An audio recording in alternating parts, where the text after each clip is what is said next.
kiamat itu nanti ada orang-orang terbagi dua aja ya. Dari sisi ya sama dengan final destination-nya, sama dengan tujuan akhir dari manusia ini kan cuma dua ya, dua kampung. Di sana cuma ada dua kampung.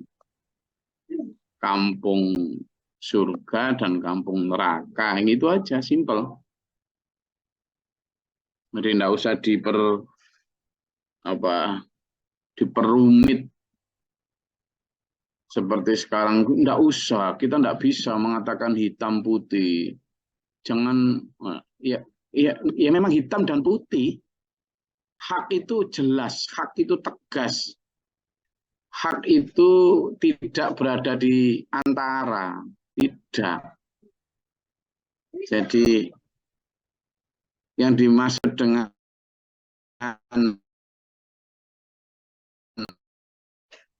Islam itu wasaton. Wasaton itu artinya umat pertengahan, umat yang beraduruk, mana hitam, mana putih, bukan. Kadang orang salah memaknai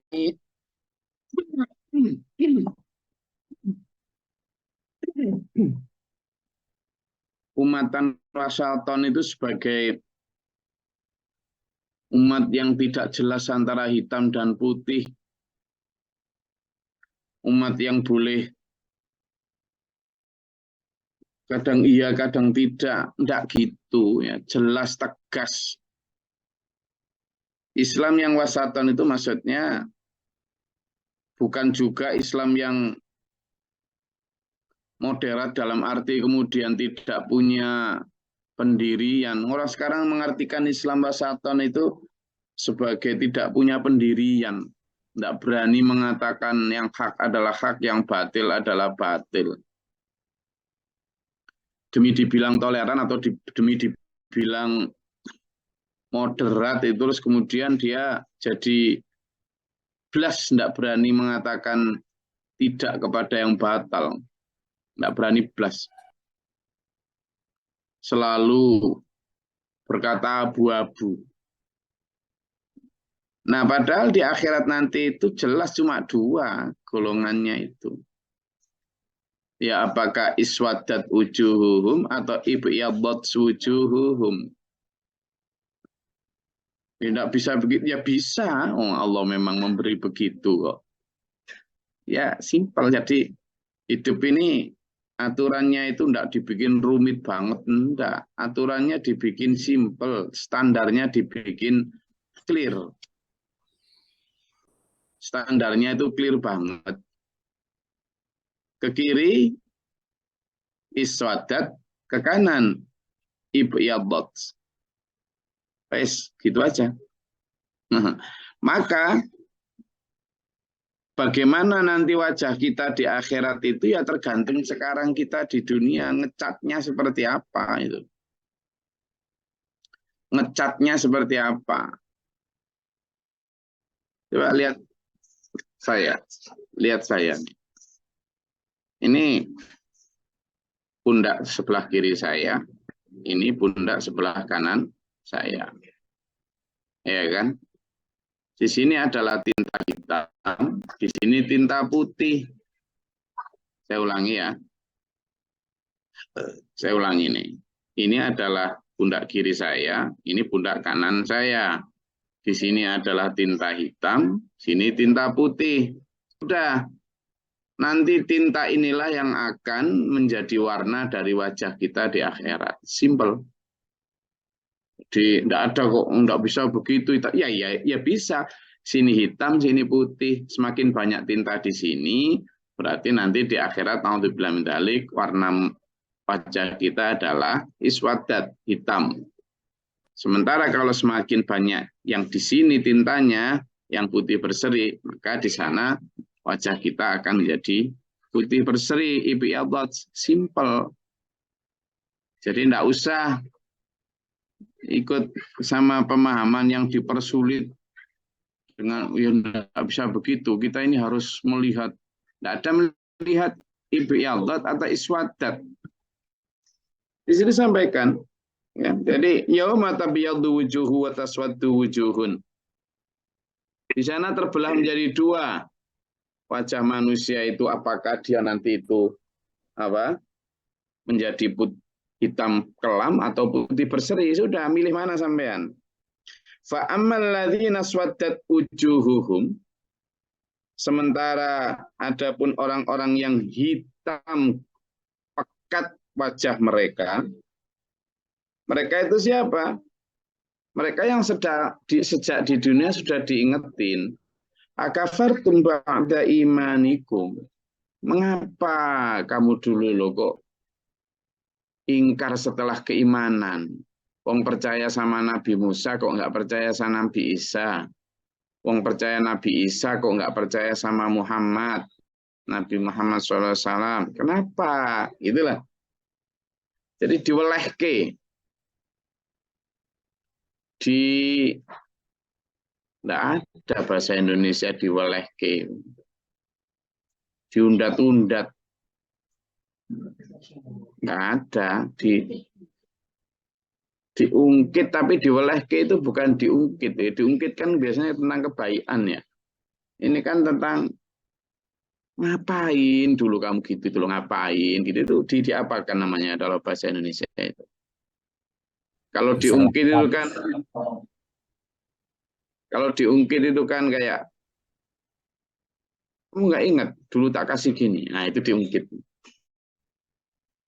Tapi kalau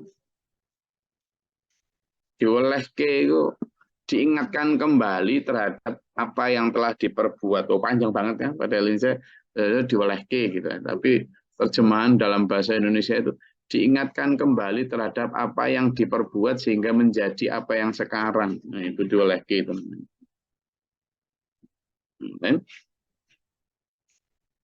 Diwelehke gitu. Ngapain dulu loh kamu sudah beriman sama Nabi Isa, Nabi Musa, Taurat, kok terus nggak mau iman sama Injilnya Nabi Isa? Terus kamu yang sudah iman sama Injilnya Nabi Isa, kok nggak mau iman sama Qurannya Nabi Muhammad SAW? Kenapa? Nah kalau sekarang kita juga diingatkan gitu, lah kamu loh sudah percaya sama Qurannya Nabi Muhammad SAW, kok kamu nggak amalkan? Gitu. Jadi fadzuqul adzaba bima kuntum takfurun. Ya, sekarang rasakan azab karena kekafiran kalian. Ada sebaliknya, wa ammal ladzina biyaddat wujuhuhum fa fi rahmatillahi hum fiha khalidun. Adapun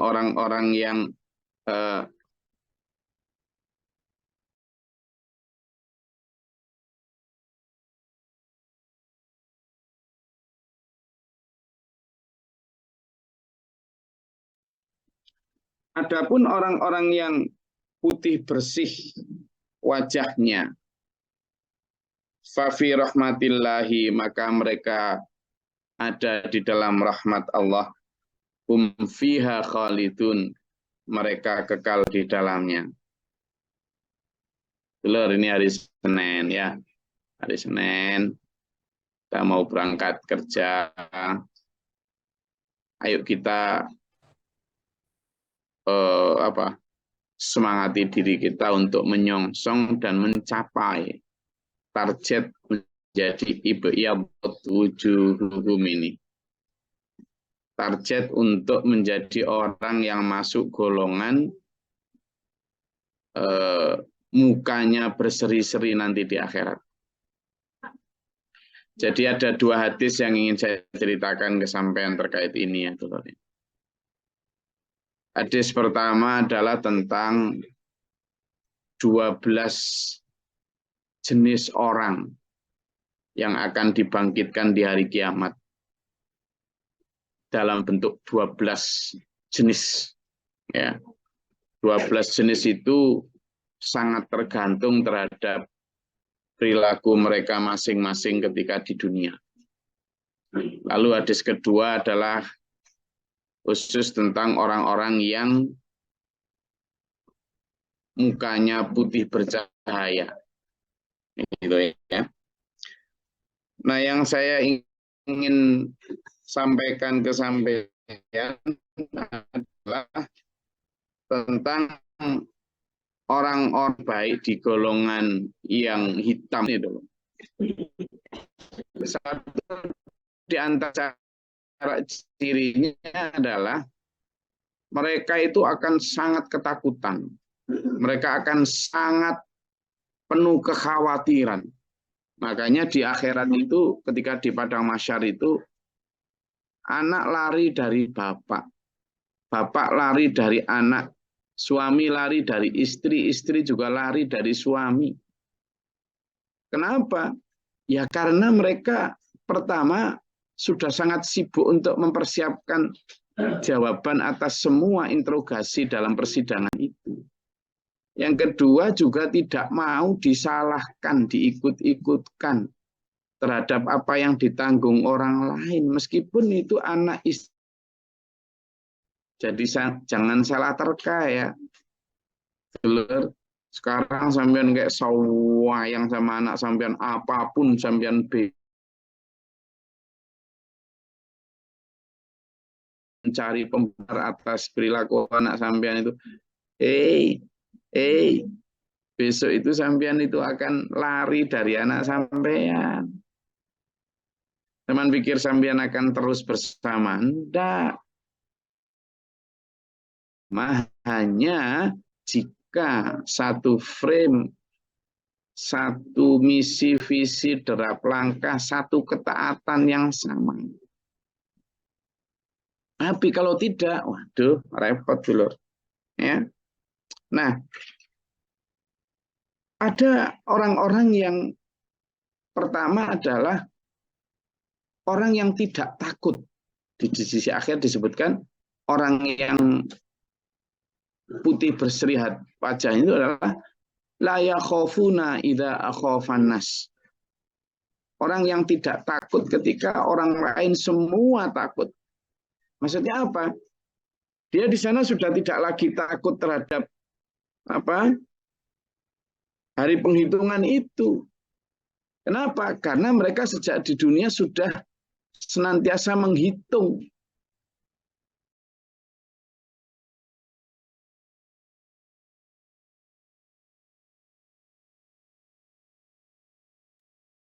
Pertama, mereka selalu muhasabah binafsi, melakukan penghitungan terhadap amal mereka di dunia. Sehingga di sana sudah tidak khawatir lagi, karena tahu sejak di dunia dosanya berapa, dosa dihitung. Di dunia juga selalu menyiapkan pulpen putih di sebelah kanannya untuk menambah catatan amal. Tidak pernah merasa sudah baik, itu tidak pernah. Tidak pernah merasa sudah cukup banyak amal, tidak pernah. Selalu merasa haus akan, selalu merasa kurang terus dia. Tanpa disuruh orang lain, itu. Yang kedua, kenapa mereka kok la yakhafuna idza akhafan nas? Selain mereka sudah muhasabah terus, mereka juga sudah misalnya tentang harta. Mereka juga sudah tidak terlalu banyak tuntutan. Kenapa? Karena di dunia hartanya juga sudah diserahkan Allah terus. Selalu diserahkan Allah terus. Jadi mereka tidak terlalu ini. Di dunia mereka tidak terlalu khawatir terhadap apa ya, terhadap keduniawiaan ini. Ketika sekarang ya misalnya orang-orang di dunia selalu khawatir kurang, khawatir nanti kalah sama tetangga perlombaan granit yang bagus, kan gitu. Selalu kalah sama teman tentang karir dunianya. Orang-orang ini tidak khawatir belas. Tidak khawatir. Mereka ketika bersedekah yang tidak khawatir miskin. Mereka ketika menyampaikan kebenaran hak agama Allah, ajaran Allah, tidak khawatir dibenci, benci ya wes, gitu loh. Nah, mereka benar-benar yang ditakuti hanya Allah. Ya kan? Jadi mereka tidak takut la yakhafu ilang hanya kepada Allah. Tidak takut dibenci karena melaksanakan syariat secara apa adanya, meskipun berbeda dengan tradisi atau kebiasaan sekitar. Tidak takut miskin ketika dia banyak bersedekah. Tidak takut nanti bagaimana kalau berangkat berdakwah, berjihad. Tidak takut nanti mati gimana. Enggak ada. Nah, ini orang-orang yang la yakhafuna idza akhafan. Ketika manusia semua orang khawatir nanti ketinggalan kaya, ketinggalan ini. Enggak. Kenapa? Ya karena harapan sejak di dunia itu sudah harapan yang utuh. Dunia akhirat utuh. Nah, ini loh nanti yang akan. Tapi yang akan di akhirat hatinya bersih. Ada sebuah hadis dulur bahwa di akhirat nanti itu akan ada 12 kelompok dibangkitkan. Ya. Pertama, ini Nabi Muhammad ini, jadi beliau nangis ketika itu Nabi Muhammad SAW nangis sampai air matanya membasahi pakaiannya. Waktu itu Mu'adz bin Jabal bertanya kepada Nabi SAW, mohon penjelasan tentang firman Allah dalam surat An-Naba ayat 18 itu. Di surat An-Naba ayat 18. Coba dibaca. Sinten yang tadi belum baca? Silakan.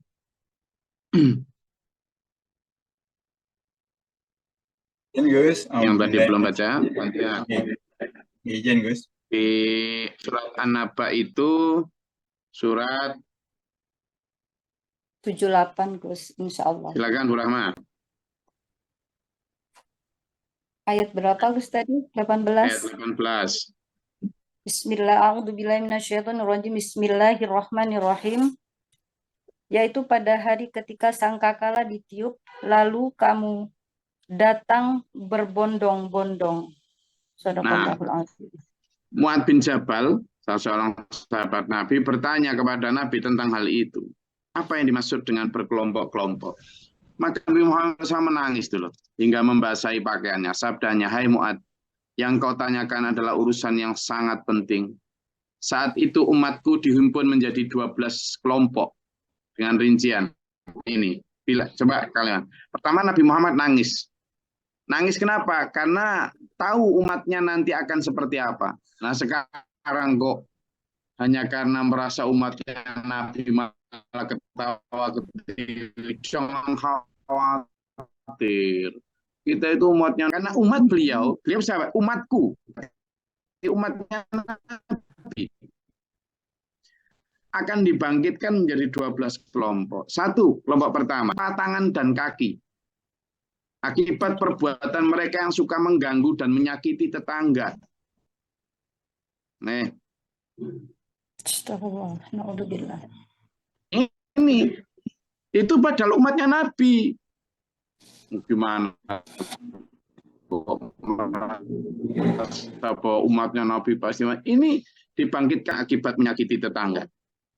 Itu seperti dalam surat An-Nisa ayat 36. Lalu yang kedua, kelompok umatku dibangkitkan dari kuburnya dengan bentuk babi hutan. Akibat perbuatan mereka yang suka mengabaikan sholat. Loh, kalau mengabaikan sholat itu kan berarti umatnya Nabi. Jadi bukan hanya syahadat sudah pasti masuk surga. Enggak ini. Itu balasan mereka. Karena mereka mengabaikan sholat. Masuk neraka. Sudah dibangkitkan dalam bentuk babi hutan. Seperti dalam surat Al-Ma'un ayat 4-5. Lalu kelompok ketiga. Umatku yang dibangkitkan dengan perut sebesar bukit penuh hewan ular dan kalajengking layaknya keledai. Akibat apa? Mereka suka menunda membayar zakat, tidak mau membayar zakat. Hanya menunda padahal bukan hanya tidak membayar, tapi menunda membayar zakat. Perutnya sebesar bukit penuh hewan ular dan kalajengking seperti keledai. Itu umatnya Nabi. Tidak peduli, sudah syahadat, sudah haji, tapi kalau tidak mau bayar zakat seperti itu. Itu disebutkan dalam surat At-Taubah 34. Lalu yang keempat, kelompok yang dibangkitkan dari kubur dengan darah mengalir dari mulutnya akibat suka berdusta, terutama dalam jual beli dan seterusnya. Mereka ke neraka kembalinya. Itu ada dalam surat Al-Imran 77. Darah mengalir, naudzubillah dari ya Allah. Ayat kelima, yang kelima, kelompok umatku dibangkitkan mereka dengan bentuk berbau busuk, berbau sangat busuk akibat suka berbuat jahat dan menyembunyikan, bertopeng di depan manusia. Antara perilaku dan perbuatan tidak sama. Naudzubillah min dzalik. Dalam surat An-Nisa ayat 108. Lalu kelompok keenam, umatku dihimpun dari kubur mereka dengan kerongkongan dan tengkuk yang terputus akibat bersaksi palsu. Nah, itu dalam surat Al-Furqan ayat 68 sampai 72. Kelompok ketujuh, umatku kata Nabi dibangkitkan dengan tanpa lidah, sementara darah mulutnya. Akibat perbuatan mereka menyembunyikan yang hak, tidak berani mengatakan yang hak adalah hak. Nah, ini tidak peduli sampean awam atau alim, tidak peduli sampean apakah hafal Quran atau tidak peduli. Kalau menyembunyikan kebenaran, nah itu ada dalam surat Al-Baqarah 283. Lalu kelompok ke-8, mereka dibangkitkan dalam keadaan jungkir balik, kepala di bawah, kaki di atas. Karena mereka berbuat maksiat, zina, dan sebagainya. Dalam surat Al-Isra 32. Lalu kelompok ke-9. Mereka dibangkitkan dengan wajah yang hitam. Nah ini. Mereka dibangkitkan dengan wajah yang hitam, bola mata biru, perut penuh bara api. Akibat mereka suka menyantap harta anak yatim yang tidak sah. Surat An-Nisa ayat 10. Kemudian kelompok 10, mereka dibangkitkan dengan tubuh penuh penyakit kusta, penuh supak bawang putih pada kulit yang sanggup menghabiskan daging digerogoti oleh penyakit itu. Itu karena mereka durhaka terhadap ibu dan bapaknya. Surat An-Nisa ayat 36. Lalu kelompok ke-11, kelompok yang dibangkitkan dari kubur dengan mata dan lubuk hati yang buta, bergigi bagaikan tanduk lembu jantan, berbibir melebar, bahkan sampai ke paha dengan kotoran yang mengalir dari dalam perut mereka. Karena mereka suka minum minuman keras, minum arak dan sebagainya. Ya. Bahkan riba. 11 adalah mereka yang dibangkitkan dari kubur dengan wajah bagaikan bulan purnama tanggal 14. Mereka melintasi sirat bagaikan kilat yang menyambar. Maka dikabarkan dari sisi Allah dengan nada menyeru, suara itu bergema. Mereka itulah orang-orang yang suka beramal soleh dan berlaku baik. Mereka pandai mengekang diri dari laku maksiat dan pula memelihara sholat, aktif melaksanakan sholat jamaah 5 waktu, pandai maka surgalah balasan sebagai balasan mereka, juga ampunan dan rahmat keridhaan Allah SWT. Menunjuk firman Allah dalam Fussilat ayat 30, a'udzubillahi minasyaitonirrajim. Innal ladzina qalu rabbunallahu tsumma istaqamu tatanazzalu 'alaihimul malaikatu alla takhafu wa la tahzanu wa basyiru bil jannati allati kuntum tu'adun. Sungguh orang-orang yang menyatakan Tuhan kami adalah Allah lalu dikokohkan pendirian itu, maka malaikat pun bakal turun kepada mereka tegasnya, janganlah merasa takut ataupun sedih. Gembirakanlah dengan surga yang telah dijanjikan oleh Allah untukmu. Nah, jadi itu diperkuat dengan gini, nanti umatku itu, aku ini sedang menunggu umat saudaraku yang datang di akhir zaman, kata Nabi. Bukankah kami saudaramu ya Rasul? Bukan. Kamu adalah sahabatku. Saudaraku datang nanti di akhir zaman. Bagaimana engkau bisa menemukannya ya Rasul? Nanti di akhir zaman itu akan ada saudaraku itu, orang yang hidup berkasih sayang hanya karena Allah. Mereka nanti di akhirat itu akan menjadi bintang karena apa? Wajah mereka yang bercahaya. Aku akan menemukan mereka seperti misalnya kalian menemukan kudamu di antara kuda-kuda yang berwajah hitam di tanah lapang. Lalu ada beberapa ekor kuda putih yang berwajah putih, berkaki putih. Maka aku akan menemukan mereka nanti di akhirat. Wajah mereka bercahaya karena bekas anggota wudhunya. Itulah. Jadi ayo dengan ayat ini supaya kita hum fiha khalidun, berada dalam rahmat Allah itu. Tilka ayatullah natluha 'alaika bil haqqi wa mallahu dzulmal lil alamin. Demikian ini Allah menerangkan, membacakan ayat-ayatnya bahwa Allah tidak ingin mendalimi umatnya, tidak ingin mendalimi semesta.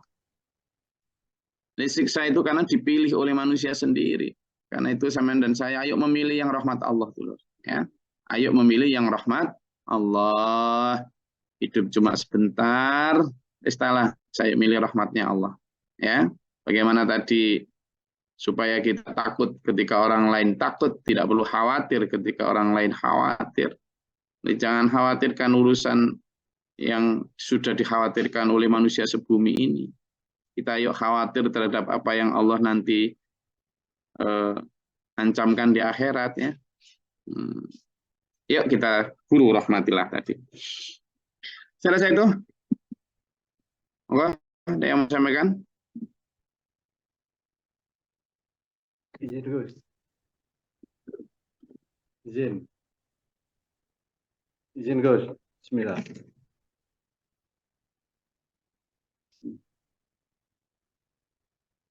Apa Mas Chandra? Bismillahirrahmanirrahim. Dari ayat yang ke-106 itu kalau di dalam kitab Iqlil itu kan bahasanya esok tempe sore dele dalam dunia yang begitu gelap, tapi dengan penjabaran tadi. Kalau saya mengamati ya,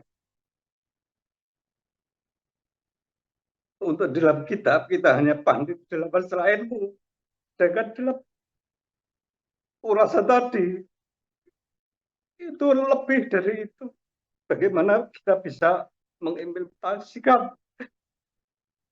mengenai ayat ini, dan yang ayat 107 dan 106 itu kan di dalam kitab itu mengenai hukum akli dan syar'i. Tapi ini dalam pembahasan kitab lebih dominan untuk kita pandai berdebat.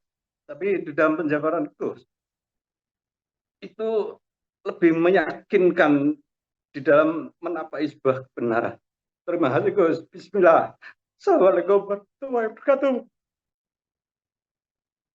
Ya, jadi yang disampaikan Mas Iswanto tadi, kenapa kita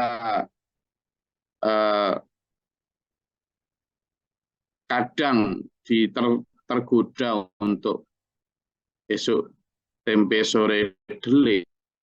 Ya karena kita belum punya standar kebenaran. Nah, kalau kita sudah punya standar kebenaran dan alhamdulillah kita diberi oleh Allah berupa Quran dan hadis, ya sudah ke situ kita balik gitu. Jadi supaya kita itu nanti nggak menjadi orang yang di hadapan Allah itu pelin-pelan, ya begitu. Meskipun kita nggak mungkin sempurna, kenapa? Karena tidak ada satupun manusia yang tidak tersentuh dosa. Karena itulah kenapa setiap hari itu diperintah untuk bertaubat. Ya baik dosa kecil maupun besar, mesti akan terulang. Makanya Nabi Muhammad SAW bersabda, ya ayyuhalladzina amanu tubu ilallah, fa inni atubu ilaihi mi'ata marra fi kulli yaum. Orang-orang beriman bertobatlah kepada Allah.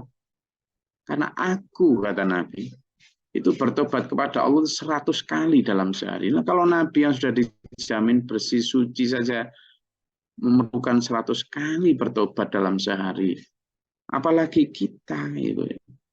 Nah, kalau kita kemudian hanya karena alim kita, hanya karena pintar fasih Quran, apalagi cuma hafal Quran, apalagi cuma pinter ayat kitab ini, kitab itu, lulusan pesantren ini itu, lalu sudah merasa bersih, nggak usah takut, kita tuh sudah pasti.